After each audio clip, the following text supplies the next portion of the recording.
हरे कृष्णा। आप सब लोग का स्वागत है श्रीमद् भागवत महापुराण कथा में। हम सब लोग पढ़ रहे हैं श्रीमद् भागवतम प्रथम स्कंद अध्याय नंबर 14 नंबर।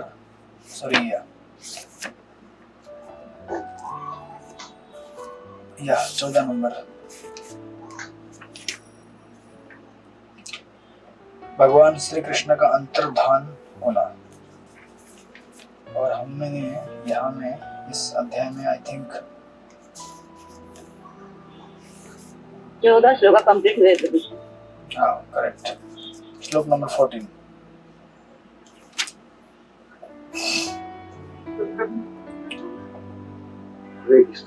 हरे कृष्णा।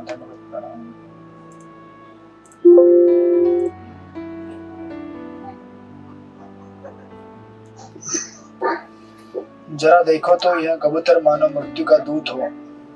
उल्लुओं तथा उनके प्रतिद्वंदी कौओं की चीख मेरे हृदय को दहला रही है। ऐसा प्रतीत होता है मानो वे संपूर्ण ब्रह्मांड को शून्य बना देना चाहते हैं। मृत्यु दूत कपोतो यम यमलोक कंपयन मना। तो ये वर्णन हो रहा है अनेक इनऑस्पिशियस साइंस का जो युधिष्ठिर महाराज एक्सपीरियंस कर रहे हैं। अर्जुन को द्वारका भेजा था उन्होंने भगवान श्री कृष्ण के बारे में जानने के लिए, लेकिन अर्जुन लौटे नहीं समय पर। तो इन इनऑस्पिशियस चीजों का वर्णन अपने भाई भीमसेन से कर रहे हैं कि किस प्रकार अनेक इनऑस्पिशियस चीजें उन्हें दिख रही है, और जिसका इंटरप्रिटेशन वो अभी आने वाले श्लोकों में धीरे धीरे देंगे। इसका अर्थ क्या है। तो श्लोक नंबर 15 से पढ़िए। रमेश मोदी ब्रो पढ़िए श्लोक number 15। Recording in progress. Ramesh Modi bro पढ़िए श्लोक नंबर 15।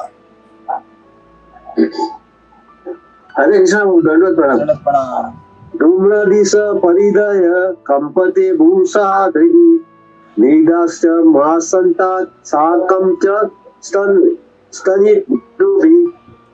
जरा देखो तो किस तरह धुआं आकाश को घेरे हुए है। ऐसा प्रतीत हो रहा है मानो पृथ्वी तथा पर्वत कांप रहे हो।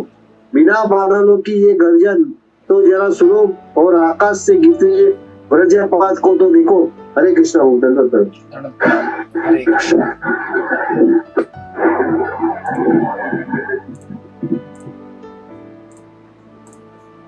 ऐसे आवाज आ रही है जैसे फ्लाइट में अभी प्लेन टेक ऑफ कर रहा है।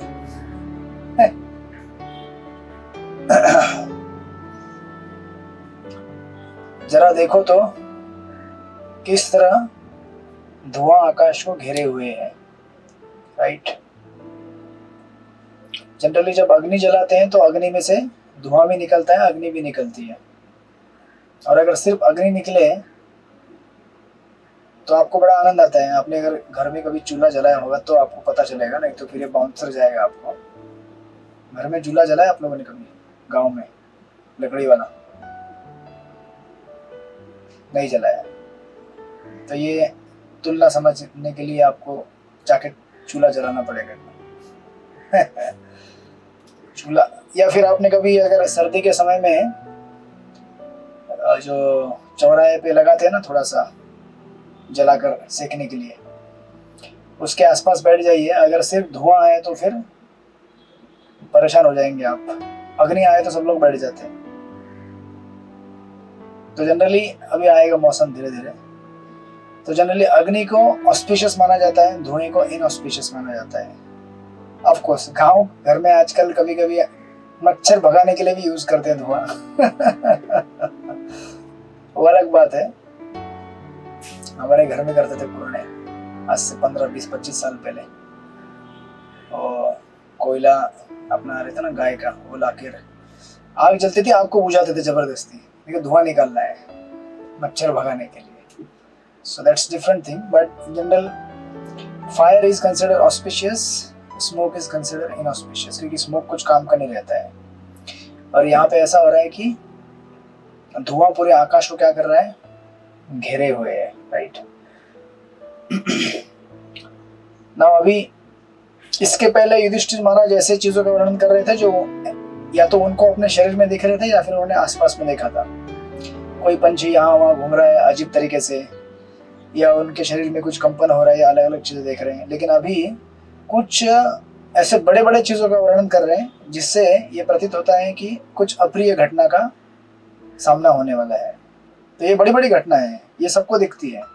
अभी आपके शरीर में कुछ कंपन हो या मेरे शरीर में कुछ कंपन हो, हमको मालूम पड़ेगा एक दूसरे को। लेकिन आकाश में इतना धुआं दिखना घनघोर, ये तो सबको दिखता है। या फिर ऐसा प्रतीत हो रहा है मानो पृथ्वी तथा पर्वत कांप रहे हो, ये भी एकदम विजिबल है कि पृथ्वी तथा पर्वत कांप रहे हो, मानो इट्स लाइक अर्थक्वेक, राइट। कभी कभी अर्थक्वेक आने के पहले इंडिकेशन आते हैं, राइट, काइंड ऑफ। तो मैं कुछ दिन पहले आया था झटका, राइट, दिल्ली में आया था। आप लोग के उधर दिल्ली वाले लोगों को पता रहेगा, भूकंप के झटके महसूस हुए थे।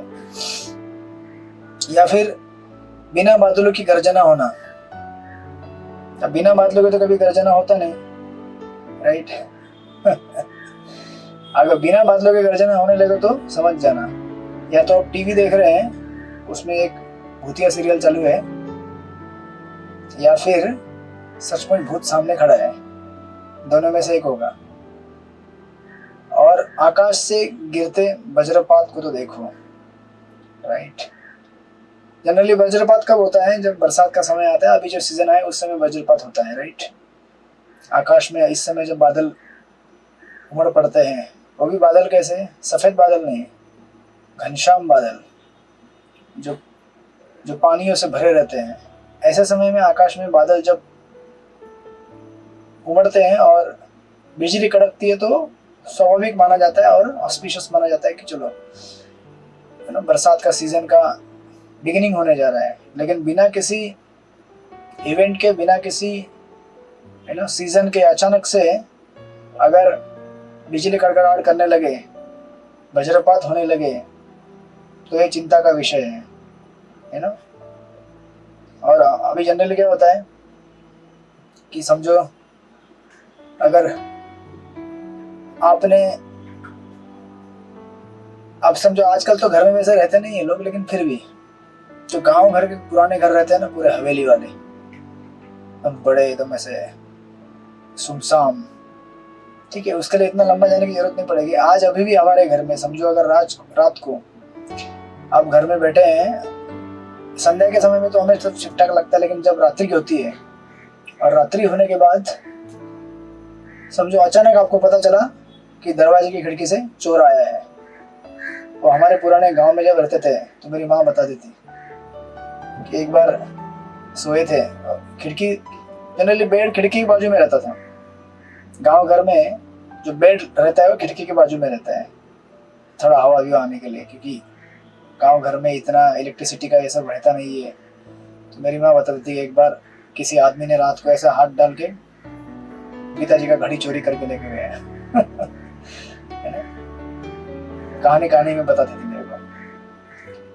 अभी समझो आपके घर में रात के समय में अगर चोर आ जाए, और चोर आते ही आपका पूरा बिल्डिंग का बत्ती गायब हो जाए।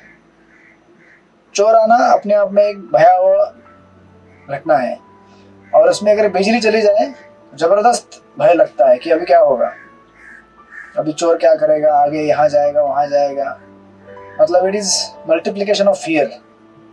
तो सिमिलरली ये जो सिम्टम यहाँ पे दे रहे हैं युधिष्ठिर महाराज, ये एक एक करके सिम्टम्स को ऐड कर रहे हैं उनके भय को, है ना, कि बिना बादल की गर्जना होना और बिना किसी सीजन के वज्रपात होना, आकाश में धुआं और सारे पर्वत इस तरह से काम आ जाना, ये उनके आने वाले डर को क्या कर रहे हैं? सूचित कर रहे हैं, राइट। अभी आगे देखिए 16वें नंबर में क्या बोलते हैं। सृष्टिपति प्रभु पढ़ी है नंबर 16। हरे कृष्णा प्रभु की दंडवत प्रणाम। वायुर्वातिखर स्पर्शो रजसा विसृजन्तः समः अस्रग वर्षन्ति जलदा बीभत्समेव सर्वतः। वायु तेजी से बह रही है और वो सर्वत्र धूल बिखराकर अंधेरा उत्पन्न कर रही है। बादल सर्वत्र रक्तिम आपदाओं की वर्षा कर रहे हैं। हरे कृष्ण प्रभु जी दंडवत। हरे कृष्ण दंडवत प्रणाम। भीमसेन को कह रहे हैं, भीम जरा देखो, है ना, शुरुआत के ये जो वर्णन है यहाँ पे लेके जा रहे हैं। वायु क्या हो रही है, बहुत तेजी से बह रही है।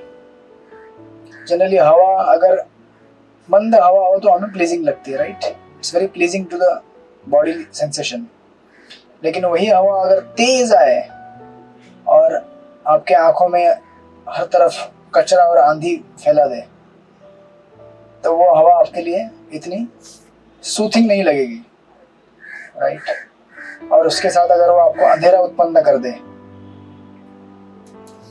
एक चीज होता है डेंजर में होना, बराबर, लेकिन अगर वो डेंजर क्या है अगर हमको पता नहीं चले, इफ इट इज अननोन, तो हमारा भय और बढ़ जाता है। जनरली आजकल का युग ऐसा है कि हमें पता नहीं चलता है कि आगे क्या होने वाला है।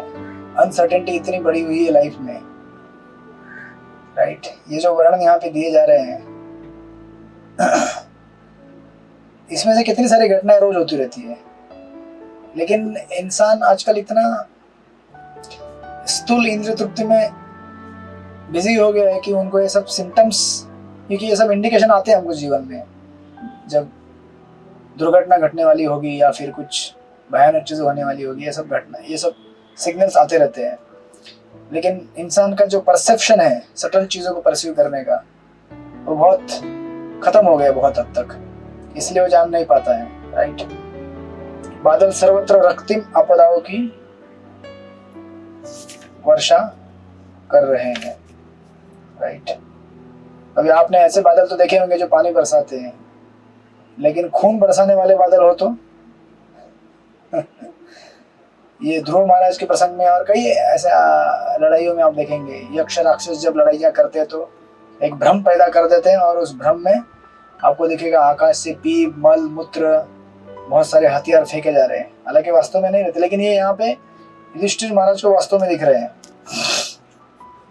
इस प्रकार का वर्णन उनको दिख रहा है। तो ऑलमोस्ट अगर ऐसा सिचुएशन हो ऑल अराउंड, जहाँ पे पर्वत हिल रहे हैं, हवाएं तेज आंधी से बह रही हैं, ये केवल एक छोटे मोटे अनिष्ट का नहीं बल्कि बहुत बड़े अनिष्ट का इंडिकेशन है, राइट। फिर आगे युधिष्ठिर महाराज कहते हैं 17वें श्लोक में, विमल मोदी माता जी पढ़िए। हरे कृष्ण प्रभु जी, दंडवत प्रणाम। सूर्यं हत प्रभं पश्य ग्रहमर्तं मिथ्यो दिवि संसंकरे भूतगणे जवलिते इव रोदसी। सूर्य की किरणें मंद पड़ रही हैं और तारे परस्पर भीड़ रहे प्रतीत हो रही हैं। भ्रमित जीव जलते हुए तथा रोते प्रतीत हो रहे हैं। हरे कृष्ण प्रभु जी। हरे कृष्ण।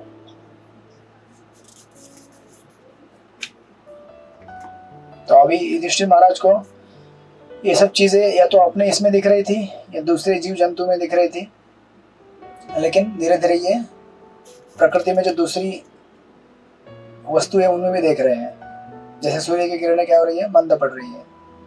और जनरली अंधेरा धीरे धीरे होता है, लेकिन अचानक अगर अंधेरा हो जाए suddenly, so it's a cause of fear, right. और तारे आपस में क्या हो रहे हैं, भिड़ रहे हैं। भ्रमित जीव जलते हुए तथा रोते हुए प्रतीत हो रहे हैं। सिर्फ जीव नहीं बल्कि भ्रमित जीव। Not ordinary living entities, ordinary course of time नहीं बताया जा रहा है, बल्कि ऐसा टाइम है जब जीव भी भ्रमित हैं और जल रहे हैं, राइट। एक्चुअली ये सब वर्णन कलयुग का है, नहीं, ये सब वर्णन आज का हमारा वर्णन है कि हम सब लोग इस तरह से संसार में दुख पा रहे हैं, भटक रहे हैं। हमें लगता है कि भागवतम में ये एक पर्टिकुलर फेज का एक वर्णन दिया जा रहा है। आप इसको देखिए ठीक से, ये आजकल हमारे स्थिति का अभी का वर्णन है कि किस प्रकार हम लोग इस संसार में आपदाओं से घिरे पड़े हुए हैं। क्योंकि अचानक सूर्य की किरणें मंद पड़ना विदाउट एनी सीजनल चेंजेस, इससे हमें नक्की ऐसा पता चलना चाहिए कि कुछ तो गड़बड़ है, राइट। फिर आगे नदियों में भी देखते हैं 18 नंबर में, हरिप्रायण रूप पढ़िए 18 नंबर। हरे कृष्ण बोले दंडवत प्रणाम। प्रणाम। मध्य छे नराचे शुभिता सारांशी छे मानसी छे मैं ज्वलंती अग्नि आजे काले आयन की मेरे दास्ती नदियां नाले तालाब जलाशय अवनर सभी विशुद्ध है, जिसे अग्नि नहीं जल रही है। ये कैसा असामान्य समय, आखिर क्या होने वाला है? कृष्ण बोले। यस। तो कभी आप नदियों के पास में गए हैं घूमने के लिए? नदियाँ, नाले, तालाब, जलाशय, यहाँ सब एरिया में हम लोग घूमने क्यों जाते हैं? क्योंकि ये बहुत प्लीजिंग लगता है हमें। पानी खल खल खल खल करके बहता है, बैठते हैं, थोड़ा सा आनंद आता है। लेकिन अगर वही पानी अगर एकदम डिस्टर्ब हो जाए और सुनामी के जैसा आना चालू हो जाए तो कोई नहीं जाएगा, राइट? अब यहाँ पे जितने भी चीजें और इसके पहले जितने भी चीजें बताई जा रही है, ये क्या करती हैं कि ये हमें इंडिकेट करा रहे हैं कि सोसाइटी में एक ऑर्डरलीनेस रहता है इस नेचर में, प्रकृति में। आप सुबह उठते हैं तो सूरज उगता है, आप नहाते धोते हैं, ब्रेकफास्ट करते हैं, जपा करते हैं, ऑफिस चले जाते हैं, ऑफिस का काम करते हैं, घर पे आते हैं, तब तक सूरज को ढलना ही है। अगर सूरज नहीं ढला तो आप बोलेंगे क्या हो गया आज, बराबर? और अगर समय के साथ आपको भूख नहीं लगेगी, समझो आप सुबह गए ऑफिस में, ब्रेकफास्ट करके गए हैं, तो दोपहर तक आपको भूख लगना चाहिए ना, 12:30 1 तक, और वापस दोपहर को लेने के बाद शाम को घर में आने के बाद भूख लगनी चाहिए। अगर आपको नहीं लगेगी भूख तो क्या होता है? आप डर जाते हैं, नहीं? खुश हो जाते हैं, अच्छा आज भूख नहीं लग रही है, अच्छा लग रहा है। डर जाते हैं ना। जो बॉडीली मूवमेंट्स है हमारे, जैसे विष्टा, मलमूत्र का त्याग होना, नींद आना, टाइम पे भूख लगना, टाइम पे सोना, ये सब क्या दिखाता है? There is order in the nature. इस प्रकृति में क्या है? सिस्टम है, एक सीक्वेंस है चीजों को फॉलो करने का। वो सिस्टम और सीक्वेंस अगर खराब हो जाए तो लाइफ में टेढ़ा मेढ़ा गड़बड़ होना चालू हो जाता है। वाई? बिकॉज इस सीक्वेंस में हम लोग सिक्योरिटी फील करते हैं, सब कुछ ठीक ठाक है। आज मैं महाराज के लेक्चर सुन रहा था, महाराज बता रहे थे कि ब्रिटिश के टाइम पे जो जेटलैंड करके एक ब्रिटिश गवर्नर थे, जो भी थे, उन्होंने बोला था भक्ति सिद्धांत सरस्वती ठाकुर जी के कुछ डिसाइपल्स को कि मुझे ब्राह्मण बनाओगे क्या? तो उन्होंने कहा था कि हाँ ब्राह्मण बनाएंगे आपको, 4 नियम पालन कीजिए सिर्फ। तो बोले कि असंभव है मेरे लिए। 4 नियम मतलब ये हमने कभी सोचा भी नहीं। तो महाराज बता रहे थे कि समाज में आर्टिफिशियल चीजों को इस तरह से रोपण किया जाता है कि जब सिगरेट का इन्वेंशन हुआ था तो अमेरिका में इतना उसका एडवर्टाइजमेंट हुआ कि लोग सिगरेट हाथ में कैसे पकड़ना है उसके लिए प्रैक्टिस करते थे। लोग आईने के सामने ऐसे पकड़ना है, ऐसे पकड़ना है, ऐसे पकड़ने से ज्यादा लोग इंप्रेस हो जाएंगे, ऐसे पकड़ने से ज्यादा लोग इंप्रेस हो जाएंगे। तो महाराज बता रहे थे कि एबनॉर्मल लाइफ को नॉर्मल बनाने का जो प्रचलन हमने सीखा है, that's abnormal life, isn't it? Normal life क्या है कि टाइम पे आपको भूख लगे, टाइम पे आपको प्यास लगे, टाइम पे सूरज ढले, सूरज उगे, वर्षा हो। अभी समझो अगर वर्षा आई नहीं, अभी कितना लेट हो गया, देखो आज 15 तारीख है, 14 तारीख है, वर्षा नहीं हो रही है, इसको एबनॉर्मल माना जाता है। लोग डर जाते हैं क्योंकि फसल बनाने का टाइम है, बड़े बड़े जलाशयों में पानी भरने का टाइम है ये। अभी पानी नहीं भरेगा तो बाद में आपको पानी कैसे मिलेगा? सो जो ऑर्डरलीनेस सोसाइटी में है, नेचर में, उसमें हम लोग सिक्योरिटी फील करते हैं कि सब कुछ ठीक ठाक है भाई, लोग उठ रहे हैं, बच्चा अगर नहीं रोए जन्म लेने के बाद तो माँ बाप, डॉक्टर लोग डर जाते हैं। क्यों? बच्चा नहीं रो रहा मतलब कुछ तो गड़बड़ है, उसको रोना चाहिए। बराबर ना? नहीं रोएगा तो कुछ तो एबनॉर्मल दिख रहा है उसमें। सिमिलरली यहाँ पे जितने भी सिम्टम युधिष्ठिर महाराज दिख रहे हैं, ये these are all out of order, इसीलिए उनको डर महसूस हो रहा है। और होना भी चाहिए कि जीवन में अगर एबनॉर्मल कुछ होना चालू करे, मतलब कल अगर समझो आप 16 राउंडर है, अचानक आपके मन में विचार है कि बहुत दिन से 16 माला कर रहा हूँ, आज 8 ही कर लेता हूँ। तो समझ जाने का कुछ तो ऑर्डर में गड़बड़ हो गया हमारे। आज भागवतम पढ़ने की जरूरत नहीं लग रही है, थोड़ा होटल में खा लेते बाहर जाके, है ना, थोड़ा कांदा लहसुन चल जाता है, वो भी आफ्टर ऑल वेजिटेरियन ही है ना, देखो ज्यादा ही करते हैं हरे कृष्णा वाले, है ना। एक आध बाहर का मूवी देख लिया तो कोई प्रॉब्लम नहीं है, क्रिकेट भी देख लेते हैं, टेस्ट मैच चालू है, दिन भर बैठ के देख लेंगे। ऐसे अगर विचार आने लगे तो समझ जाने का कुछ तो ऑर्डर में गड़बड़ हो गया है, राइट। और जब तक हमारा ऑर्डर चलता है बराबर, रूटीन में उठते हैं, क्योंकि रूटीन फॉलो करना सबसे, देखिए प्रकृति कितनी जबरदस्त है, रोज वही रूटीन फॉलो करती है। रोज सुबह सूरज उगेगा टाइम पे ढल जाएगा, है ना, सारे सीजन टाइम पे आएंगे, टाइम पे जाएंगे, पेड़ को फल लगते हैं वो भी टाइम पे लगेंगे, टाइम पे निकल जाएंगे। अभी आम का सीजन खत्म हो गया, शायद आपकी तरफ अभी भी चलता है, दाशरी और लंगड़ा नॉर्थ की तरफ, बराबर ना। यहाँ पे खत्म हो गया, नहीं मुझे पता है, क्योंकि हमारा एक बार यात्रा गया था अमरकंटक नॉर्थ की तरफ, तो उस समय हमको बरसात में, बोला बरसात के टाइम में कौन से आम खिला रहे हैं यहाँ पे, बोले नहीं ये आम बरसात के टाइम में आते हैं, जून जुलाई के टाइम पे। तो लेकिन ऑर्डरलीनेस कितना सिस्टम है नेचर में, देखिए, इसीलिए नेचर कभी बीमार नहीं पड़ता है, बराबर ना। पेड़, आम के पेड़ को जब फल लगने हैं जून में, अप्रैल, मार्च अप्रैल से चालू होता है, जून जुलाई तक खत्म हो जाता है, उसी टाइम में लगेंगे। आप नहीं देखेंगे आम के पेड़ को आम दिसंबर में आते हैं या फिर नवंबर अक्टूबर में आते हैं, नहीं, जो आते हैं वो समझ जाइए कैसे आते हैं। राइट। इसलिए प्रकृति बीमार नहीं गिरती है। हमारा ऑर्डर जब हम चेंज करते हैं तो हमारी या तो आध्यात्मिक या भौतिक प्रकृति खराब हो जाती है, तो हम लोग सिक्योरिटी फील करते हैं इस ऑर्डरलीनेस में। इस सिक्योरिटी, अभी ये ऑर्डरलीनेस नहीं है, तब हमें क्या होता है, कंसर्न होता है कि भाई ऐसा क्यों हो रहा है, ये प्रॉब्लम क्या है यहाँ पे। इसलिए युधिष्ठिर महाराज यहाँ पे पूछ रहे हैं कि सारे नदियां, नाले, तालाब, जलाशय विशुद्ध हैं, और एक तुलना दी गई है, घी से अग्नि जल नहीं रही है। राइट। ये तो सबसे बड़ा एंजाइटी है। अगर आपने कल लाइटर जलाया आपके गैस में और गैस ही नहीं जला, तो बोलेंगे गैस भरा है कि हवा भरा है इसमें, ये जल क्यों नहीं रहा है। राइट। कुछ तो बहुत भयंकर गड़बड़ हुआ है सिस्टम में। राइट। यह कैसा असामान्य समय है, आखिर क्या होने वाला है। राइट। आखिर ये ऑर्डरलीनेस चेंज क्यों हो रहा है। और ये तुलना सुंदर है, नदियां, नाले, तालाब, जलाशय तथा मन। अभी देखिए दोनों को जोड़ा गया है वहां पे।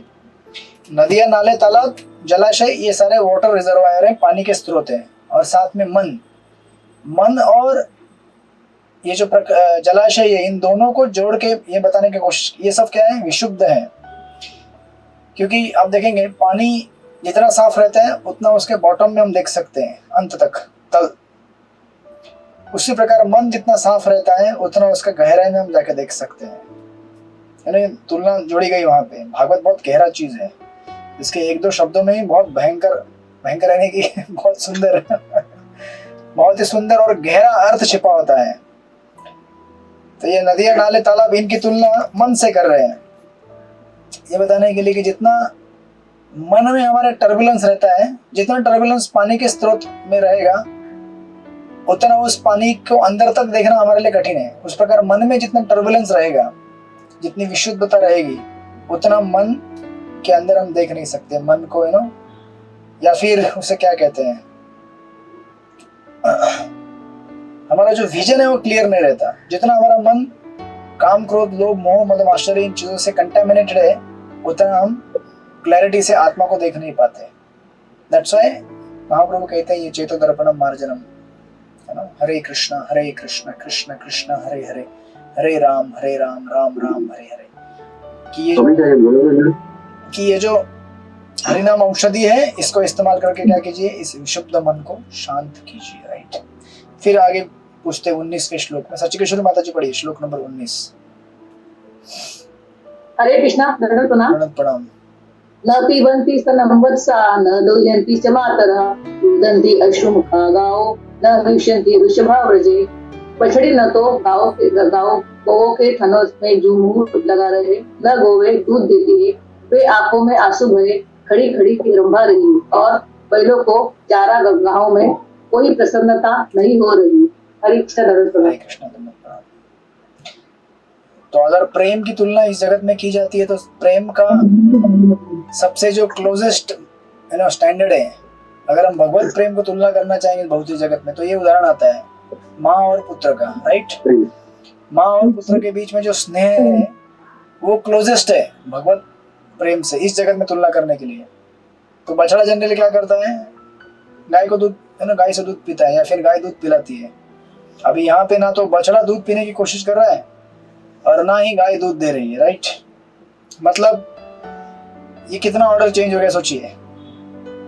और दूसरा दे रहा है यहाँ पे उदाहरण, आंखों में आंसू भरे वो खड़ी खड़ी रंभा रही है और बैल जो है वो क्या है, उनको चारा गाँव में कोई प्रसन्नता नहीं है। जनरली जो अभी आप गाय बैल पशु जैसे नहीं है but still they are in the animal body, बराबर। उनका जो इमोशन रहता है वो बॉडीली इंस्टिंक्ट पे रहता है।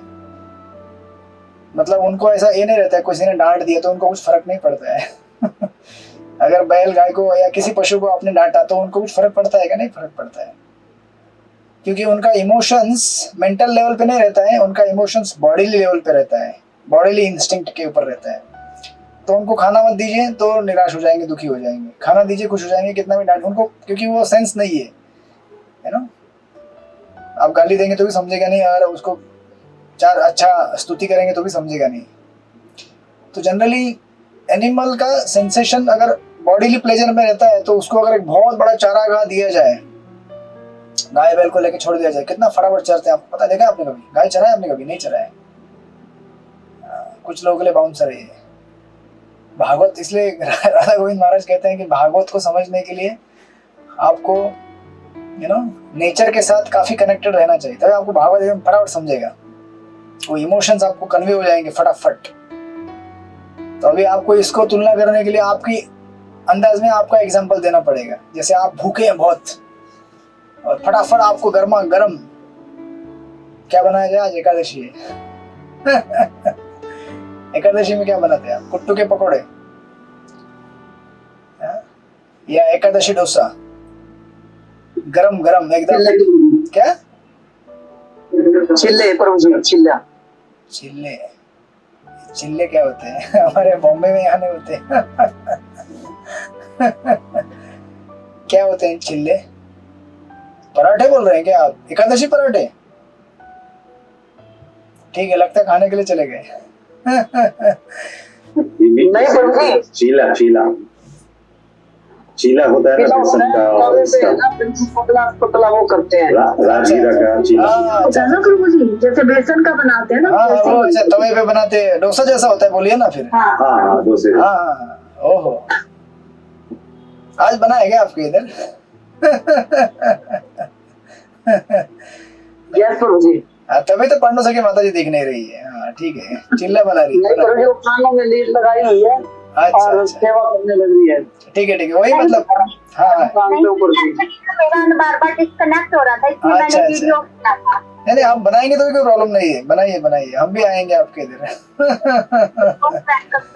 यस। तो अगर आपके सामने एकादशी के दिन अगर प्रसाद रख दिया जाए एकादशी का, वाह, एंथुसियास्टिकली आपको लेना चाहिए, राइट। लेकिन अगर आप नहीं लेंगे तो फिर आप सामने वाले व्यक्ति को समझना चाहिए कि कुछ तो आज गड़बड़ है, या तो मैंने कुछ बोल दिया है, या उनका पेट ठीक नहीं है, या कुछ तो परेशानी है, राइट।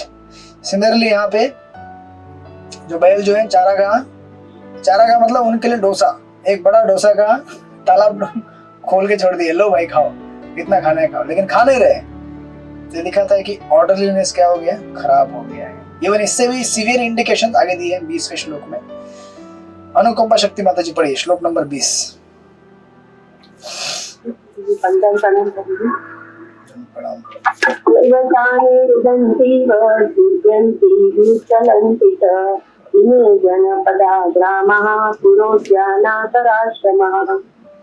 श्रियो निरानंदः दिमागं दर्शयन्ति नः। मंदिर में अलता विग्रह रोते शोक करते तथा पंडित से प्रतीत हो रहे हैं। ऐसा लगता है कि ये प्रयाण करने वाले हैं। सारे नगर ग्राम कस्बे बगीचे खाने तथा आश्रम अब सौंदर्य विहीन तथा समस्त आनंद से रहित है। मैं नहीं जानता कि हम पर किस तरह की विपत्तियां आने वाली है। हरे कृष्ण। तो अभी उन्होंने केवल अपने अंदर ये सिम्टम नहीं, बल्कि प्रकृति में नहीं, बल्कि युधिष्ठिर महाराज अभी डीटीज के अंदर भी देख रहे हैं। जो डीटीज रहते हैं अलग अलग भगवान के देवता विग्रह मंदिर में, वो क्या कर रहे हैं, रो रहे हैं, शोक कर रहे हैं, और उनको पसीना आ रहा है, पसीजते प्रतीत हो रहे हैं। कितना इनऑस्पिशियस साइन है देखिए, राइट। आपके अगर जो भी डीटीज रहते हैं उनके अंदर अगर ये सिम्टम दिखे तो आपको कैसा भयंकर लगेगा, कितना इनऑस्पिशियस लगेगा। मानो ये क्या करने वाले हैं, प्रयाण करने वाले हैं। तो ऑफकोर्स भगवान तो प्रयाण करने वाले हैं और उसके इंडिकेशन है ये। और जब भगवान नहीं रहेंगे तो सारा, एक्चुअली ये क्या दिखा रहा है पता है, एक तरह से दिखा रहा है कि सारी जो प्रकृति रहती है वो भगवान के अधीन काम करती है। और प्रकृति भी भगवान से, जब भगवान इस जगत में अवतरित होते हैं तो प्रकृति प्रफुल्लित हो जाती है, और प्रफुल्लित होकर प्रचुर मात्रा में भगवान को वेलकम करने के लिए अपने सारे नेचर के गिफ्ट रिलीज करती है। उद्यान बागान सब खिल जाते हैं,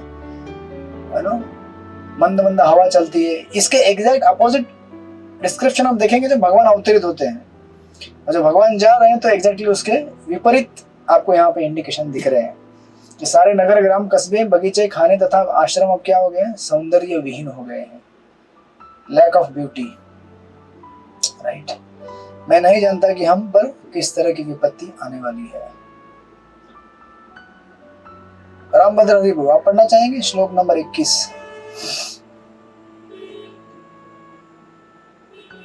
हरे कृष्ण प्रणाम। मन एतैर महोत्पातैर नूनं भागवता पदै अनन्य पुरुषा श्रीभिर्हीना भूर्भुता सौभगा। मैं सोचता हूँ कि पृथ्वी पर की ये सारी उत्तर उत्तर विश्व के सौभाग्य की किसी बहुत बड़ी हानि को सूचित करने वाले हैं। संसार भाग्यशाली था कि उस पर भगवान के चरण कमलों के पदचिन्ह अंकित हुए, क्योंकि ये लक्षण यह सूचित कर रहे हैं कि अब ऐसे आगे ऐसा नहीं रह पाएगा। हरे कृष्ण। हरे कृष्ण। यस, ऑलमोस्ट युधिष्ठिर महाराज कंक्लूजन पे आ चुके हैं। कंक्लूजन पे आकर अभी डायग्नोसिस ले रहे हैं उसका, सब सिम्टम देख के, और कंक्लूड कर रहे हैं कि शायद भगवान इस जगत को छोड़कर भगवत धाम की तरफ। सोचिए, मतलब भगवान जब इस जगत में थे तो कितना वैभव, कितना शांति, कितना पीस था। तो अभी आप बोलेंगे कि फिर भगवान नहीं है तो कैसे करेंगे, तो उसके लिए हरिनाम है। हरे कृष्णा कृष्ण कृष्ण हरे हरे, हरे राम राम राम हरे हरे। तो हमारा जीवन भी उस हद तक अशुभ है और इनऑस्पिशियस है जिस हद तक भगवान हमारे जीवन में नहीं है। भगवान न होने की वजह से हमारे जीवन में अप्रिय चीजें हमारे साथ घटती रहती हैं, राइट। जितने भी लोग भगवान के भक्ति विहीन हैं उनका जीवन पूरा अशुभताओं से और असुचि भरा हुआ है। 4 नियम जो पालन नहीं करते उनका जीवन तो आप सोचे कैसा है, आप सोचे कितना मतलब कितना अनक्लीन है, बाहर से भी अनक्लीन और अंदर से भी अनक्लीन, राइट। तो इसीलिए जब भगवान हमारे साथ रहेंगे तो सब कुछ क्लीन हो जाएगा। संसार भाग्यशाली था कि उस पर भगवान के चरण कमलों के पदचिन्ह अंकित थे, किंतु अभी शायद भगवान इस जगत को छोड़ के जा रहे हैं, इसीलिए ऐसा ये इंडिकेशन है। फिर 22 नंबर में बोलते हैं, कन्हैया प्रिय माता जी पढ़ेंगे 22 नंबर का श्लोक। हरे कृष्ण बजू। दंडवत प्रणाम पढ़िए। इति चिन्त्यन्ते तस्यादिस्तारिष्टिं चेतसा राज्य त्यक्त्वा गंगम ब्रह्म यदुप्रदा कवितजा। हे ब्राह्मण प्रशौनक, जब महाराज युधिष्ठिर इस समय पृथ्वी पर इन अद्भुत अक्षरों को देख रहे हैं और अपने मन में इस प्रकार सोच रहे थे कि अब अर्जुन यदियों को पुरी से वापस आ गए। यस,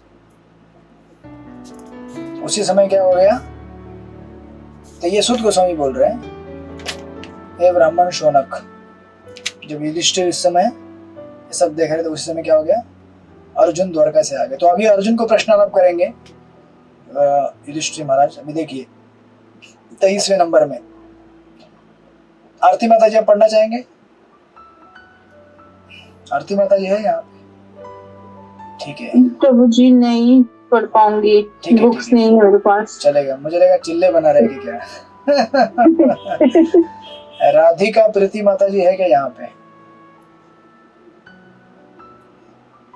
अच्छा, वो भी चिल्ले बना रही है, ठीक है, कोई बात नहीं। चित्रलेखा देवी माता जी आप पढ़िए। आज आपकी फ्रेंड कहाँ चली गई? बरसाना किशोरी माता जी को पता नहीं चला लगता है क्लास है करके।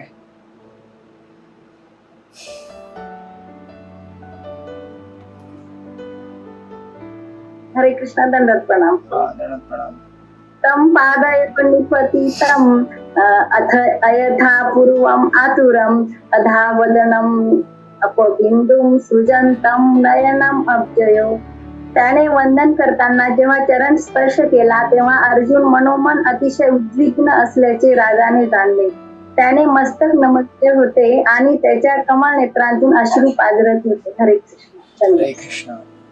तो आपका किस प्रकार आप किसी को ग्रीट करते हैं, किस प्रकार आप किसी से मिलते हैं, उस भाव से ही पता चल जाता है कि आप खुश हैं या नाखुश हैं, या कुछ आपके साथ हुआ है। तो यहाँ पे जैसे कह रहे हैं कि जब उन्होंने दंडवत किया, प्रणाम किया, तो राजा ने देखा कि उनकी निराशा अभूतपूर्व थी। सिर नीचे झुका था और उनके नेत्रों से आंसू झरझर करके बह रहे थे। राइट। और फिर आगे देख रहे हैं 24 नंबर में, पढ़िए सच्ची किशोरी माता जी आप पढ़िए 24 नंबर। प्रभु जी मैं रीड करती हूँ, ठीक है। राधिका प्रीति माता जी पढ़िए 24 नंबर का श्लोक। आज हमको 33 तक कवर करना है, इसलिए सबको मौका मिलेगा पढ़ने का क्योंकि ये सब वर्णन है। हाँ पढ़िए। विलोक उद्विग्न हृदयो विच्छाय अनुजच्छति स्म शृणम मध्ये संस्मरणातीर्थम। आपल्या अंतकरणातील काळजीने कांतीहीन झालेल्या अर्जुनाला राजाने पाहिले आणि नारद ऋषींचे बोलणे मनात आठवून त्याने सर्व इष्ट मित्रांमध्ये अर्जुनाला विचारले। हरि बोल। यस, तो नारद मुनि ने जो कहा था वो उन्हें अभी स्मरण हो रहा है। नारद जी ने क्या कहा था कि समय आने पर भगवान भी आपको मौका देंगे, जो आज मौका धृतराष्ट्र जी को मिला हुआ है। राइट। धृतराष्ट्र जी घर छोड़कर चले गए थे, तो आप ये मत सोचना कि आप भी ऐसे राजा बने रहोगे। और तो आपको युधिष्ठिर महाराज हमारे आज के तथाकथित राजा जैसे भोगी राजा नहीं थे, राजा ऋषि थे, लेकिन फिर भी समाज के सामने आदर्श रखने के लिए उन्हें इस संसार को छोड़कर जाने की सलाह दी जाती है। राइट। तो एक्चुअली कभी कभी आपको ऐसा लग सकता है कि अगर राजा ऋषि है तो यार उनको रूल करने दो ना यार, है ना, जितना रूल करेंगे अच्छा है। लेकिन समाज के लिए उदाहरण प्रस्तुत करने हेतु उन्हें वॉलेंटरली रिनाउंस करके निकलना पड़ता है, भले वो आसक्त ना हो। तो नारद मुनि के दिए गए चीजों को याद कर रहे हैं। राइट। और सारे मित्रों के मध्य ही पूछ रहे हैं। और एक्चुअली ये कैसा है कि जैसे कोई डॉक्टर है ना, अभी समझो किसी को कुछ टर्मिनल कैंसर या बीमारी हो गया होता है, तो डॉक्टर पूछता है, मतलब पता करता है कि हाँ इसको बीमारी, लेकिन फिर भी पूछता है कि और कुछ हुआ था क्या आपको, कुछ चांस लेने की कोशिश करता है कि शायद ये बीमारी कैंसर ना हो और कुछ हो, है ना। तो वैसे युधिष्ठिर महाराज यहाँ पे क्या कर, एक्चुअली उनको अभी कंक्लूड हो चुका है ऑलमोस्ट कि भगवान भगवत धाम के लिए चले जा रहे हैं, इसलिए ये सब घटनाएं घट रही है। लेकिन फिर भी एक चांस लेकर पूछ रहे हैं कि शायद ऐसा हुआ है क्या अर्जुन, इसके लिए तुम निराश हो क्या, इसके ऐसा हुआ है क्या, वैसा हुआ है क्या, अलग अलग कारण पूछने का प्रयास करते हैं। श्लोक नंबर 25 से शोभा पाटनकर माता जी पढ़िए 25 नंबर का श्लोक। हरे कृष्ण। प्रणाम। युधिष्ठिर्वाच कश्चित् आनतपुर्यां न स्वजनाः सुखम् आसते मधुभोज दशार आर्य शाश्वत अंधकृतयः। युधिष्ठिर महाराज म्हणाले, देवबंधो मला हे सांग की मधु, भोज, दशाय, आर्ह, सात्वत, अंध आणि ऋषी इत्यादी कुटुंबातील आपले इष्टमित्र आणि बांधव सुखाने राहत आहेत ना? हरे कृष्ण प्रभुजी दंड प्रणाम। तो इसमें दो चीजें हैं। या तो पहले एक चीज ये है कि ये सारे जितने डायनेस्टी, ऑफ कोर्स ये सारे डायनेस्टी जो है ये यदुवंश में विलीन हो गए थे, इसलिए ये सब उनके अंदर में आ गए, अलग अलग डायनेस्टी से ये। तो इसमें दो चीजें दिखती हैं आपको। एक तो ये है कि युधिष्ठिर महाराज का कंसर्न कि फैमिली वेलफेयर जब पूछते हैं तो खाली ऐसा नहीं पूछते कि अभी समझो अगर आज का जमाना ऐसा है कि केवल एकदम क्लोजली कनेक्टेड लोगों के बारे में पूछेंगे। जैसे समझो अगर मायके अगर पत्नी चले गई तो फोन लगाएंगे, तू कैसी है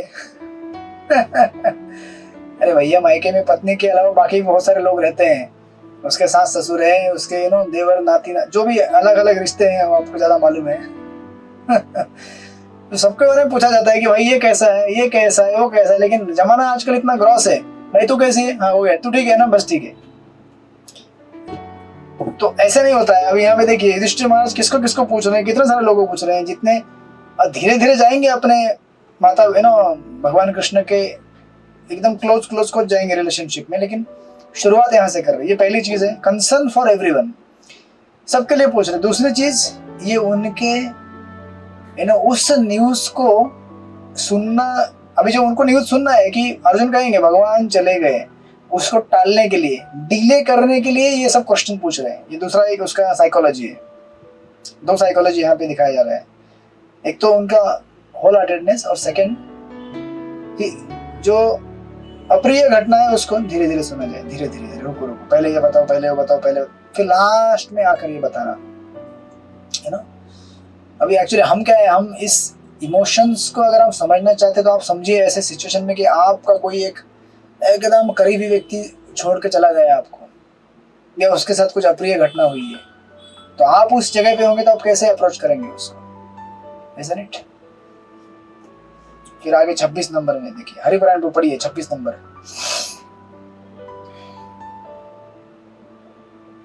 हरे कृष्ण। हरे कृष्ण। सूर्य माता में कंचु स्वसित आस्ते माता मासी मातुल से अनुजे कछु खुशाली आनक इंद्र। मेरे आदरणीय नाम है। क्या हुआ आपका, अचानक आवाज कहाँ चला गया? भाई ठीक से तो है। हरे कृष्ण। ओके, मेरे आदरणीय नाना शूरसेन प्रसन्न है कि नहीं, राइट, तथा मेरे मामा वसुदेव तथा उनके छोटे भाई ठीक है कि नहीं। फिर आगे 27 नंबर में पूछते हैं, सृष्टिपति को पढ़िए 27 नंबर। हरे कृष्णा प्रभु जी, धन्यवाद प्रणाम। सप्त स्वसारः तत्पत्न्यः मातुलान्यः स आत्मजः आसते सस्नुषः क्षेमं देवकी प्रमुखा स्वयं। देवकी इत्यादि उनकी 7 पत्नियां परस्पर बहनें हैं, वे तथा उनके पुत्र एवं बहुएं सब सुखी तो हैं। हरे कृष्णा प्रभु। प्रणाम। देखिए भागवत ऐसी वस्तु है जो आपको हर जगह कहती है इस जगत से अनासक्त हो जाइए, भौतिक चीजों के बारे में चर्चा करके क्या फायदा। लेकिन आपको दिखेगा यहाँ पे किस प्रकार की इंक्वायरी कर रहे हैं, सब ठीक तो हैं, सब मजे में रह रहे हैं, राइट। डिटैचमेंट का अर्थ ये नहीं होता कि हम लोग बेसिक एटिकेट भूल जाएं। कभी कभी हम लोग वैराग्य के नाम पर इतने हार्ड हार्टेड हो जाते हैं कि हम बोलते हैं अरे सब कोई जरूरत नहीं, जपा कर रहे हैं, हाँ जपा कर रहे हैं, हाँ ठीक है जपा कर रहे हैं ना बस। अरे भाई उसने कुछ खाना पीना खाया कि नहीं, तबीयत कैसी है उसकी, पगार पानी ठीक चल रहा है कि नहीं ऑफिस में। ये सब भी पूछना हमारा एक बेसिक एटिकेट है, इसे कहते हैं बेसिक कर्टसी। अदरवाइज हम लोग कभी कभी हार्डकोर स्पिरिचुअलिटी के नाम पर भूल जाते हैं कि बेसिक ह्यूमन एटिकेट क्या है। सनातन गोस्वामी आप देखेंगे ब्रज वृंदावन में सारे ब्रजवासियों के गुरु थे, उनके पास ब्रजवासी आते थे घरेलू कंप्लेंट लेकर, मेरे घर में ऐसा ऐसा झगड़ा हो रहा है, बीवी का, पत्नी का, बच्चों का। ये सनातन गोस्वामी बैठ के उनको सांत्वना देते थे और सलाह मशवरा करते थे, पूछा करते थे कि कैसे है घर में, सब कुछ ठीक ठाक है, लड़के का शादी हो गया कि नहीं, ये हुआ ऐसा। मतलब आपको ऐसा लगेगा ग्राम में कथा है, but that's the way. Courtesy जो है हमारी बेसिक, हमें उसको भूलना नहीं चाहिए। अदरवाइज एक बार यहाँ पे ना कहीं भी चैतन्य को बता रहे थे, एक काउंसलर के पास एक काउंसलिंग गया था पूछने के लिए, बताने के लिए कि प्रभु जी आज मेरा बर्थडे है। तो काउंसलर ने कहा था कि तुम्हारा कितना हुआ?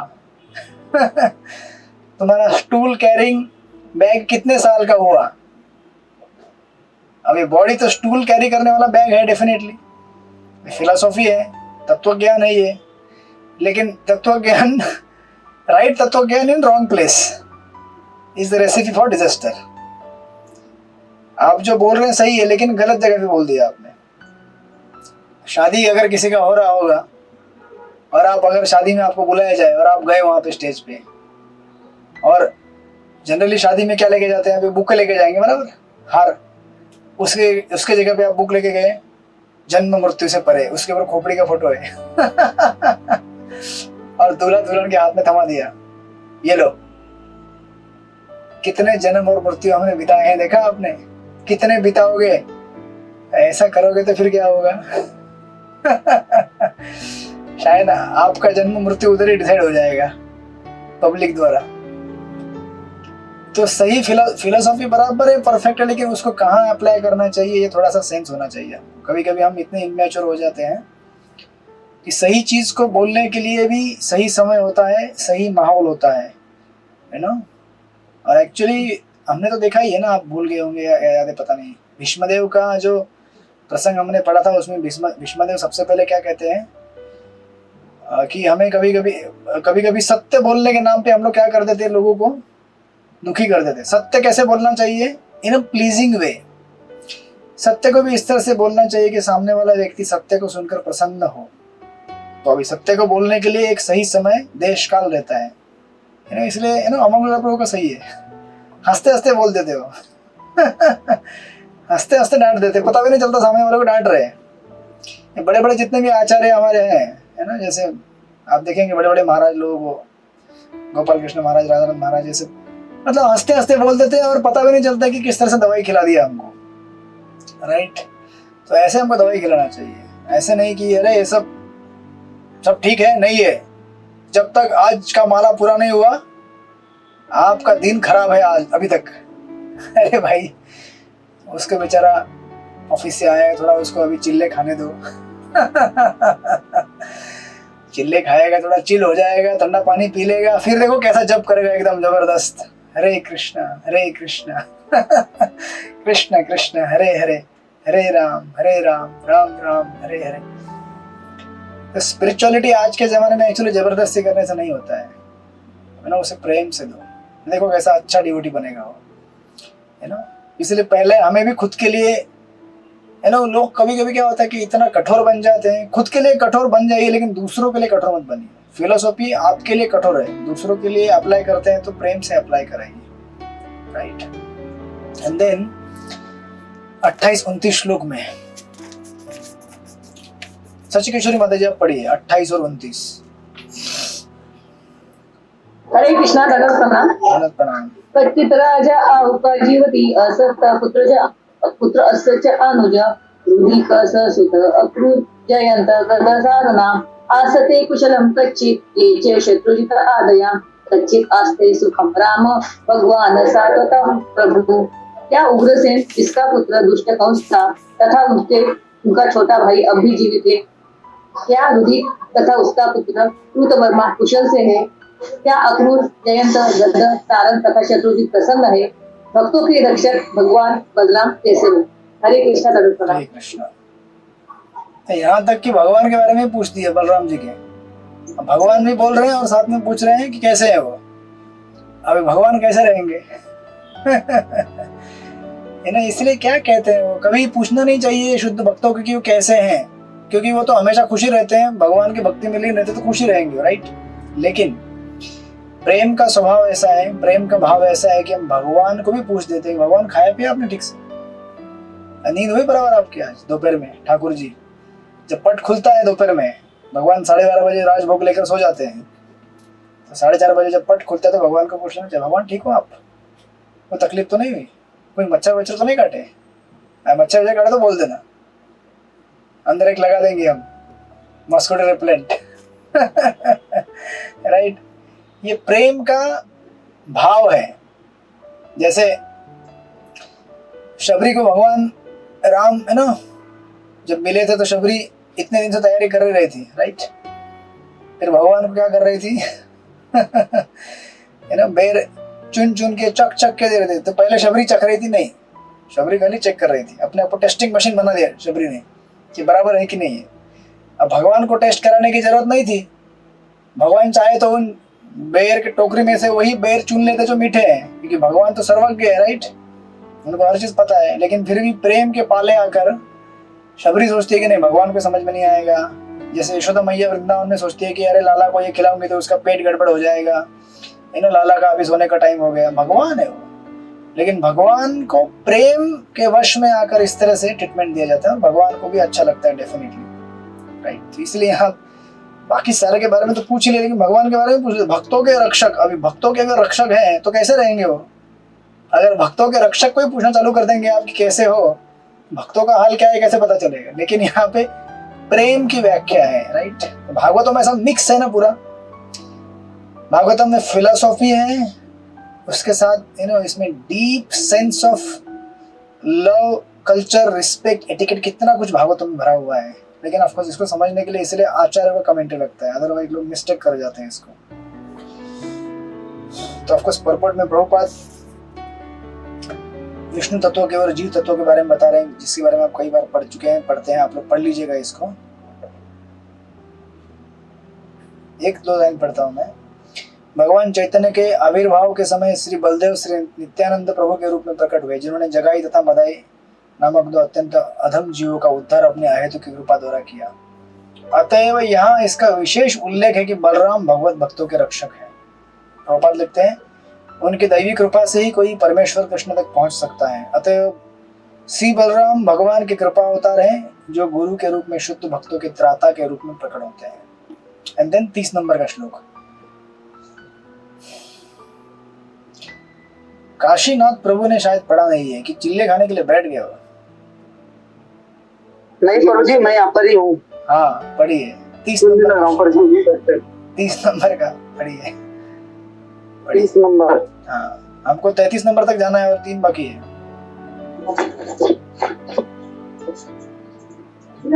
पर जो मन सुख मास्ते महारथ अनिरुद्धो वर्धते भगवान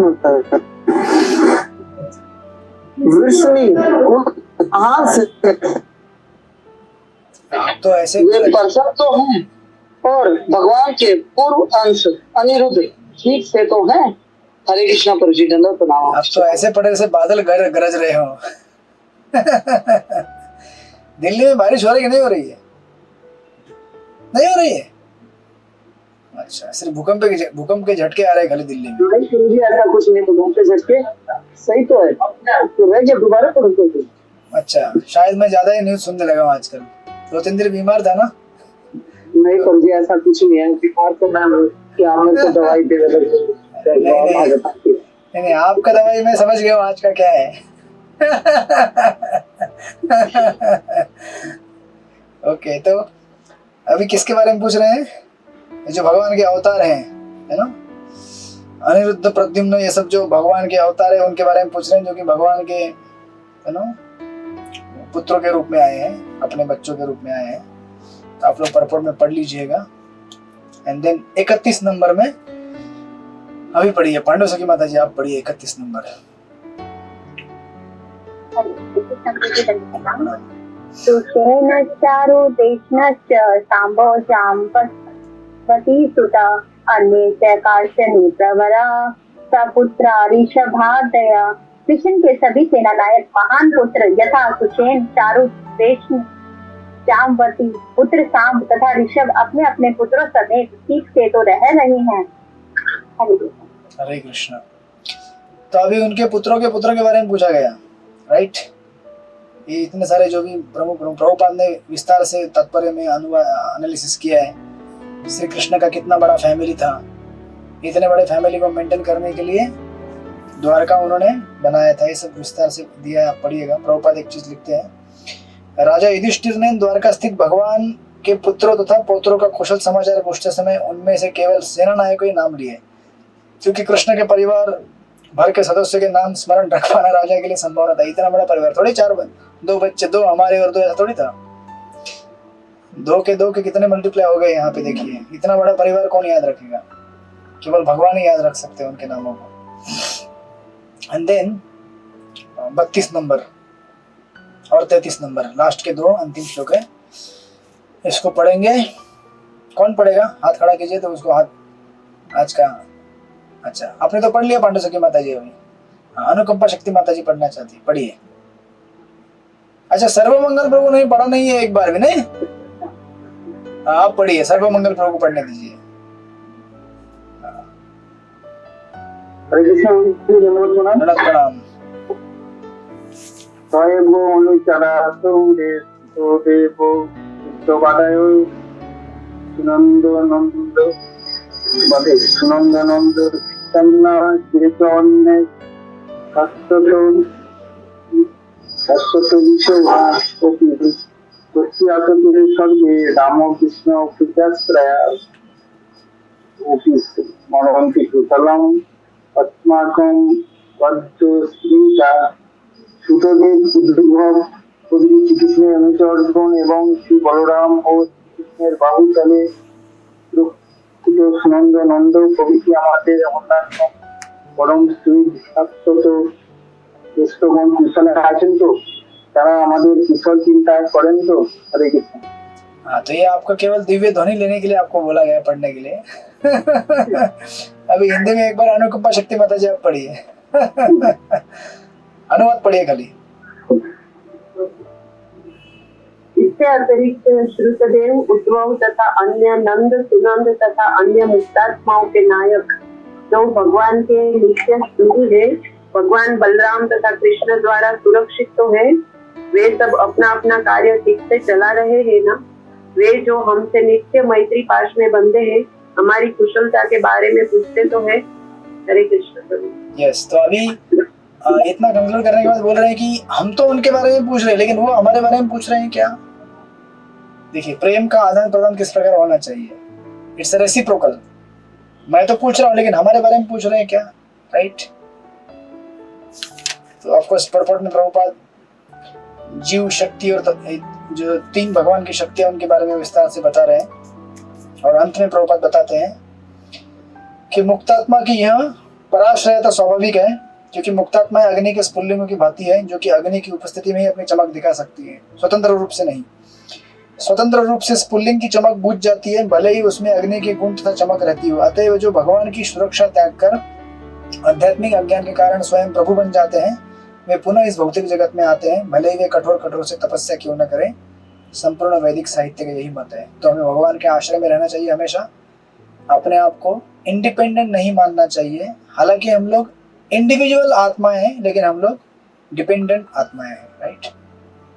और इस प्रकार से भगवान के आश्रय में रहेंगे तो हम अपना आध्यात्मिक अस्तित्व कायम बना के रख सकते हैं, और भगवत धाम के लिए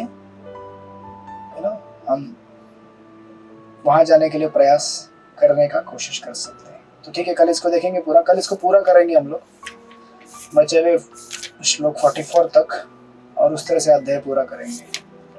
ठीक है, तो कल मिलते हैं 7 बजे। हरे कृष्ण। श्रील प्रभुपाद की जय। श्रीमद् भागवत महापुराण की जय। कल्पतरुवैश्य कृपा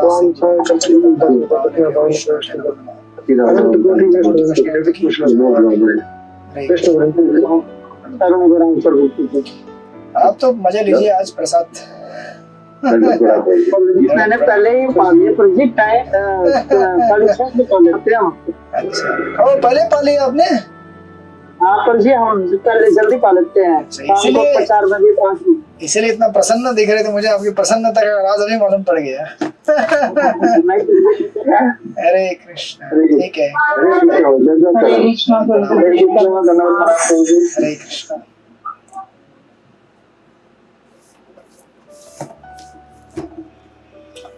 अन्य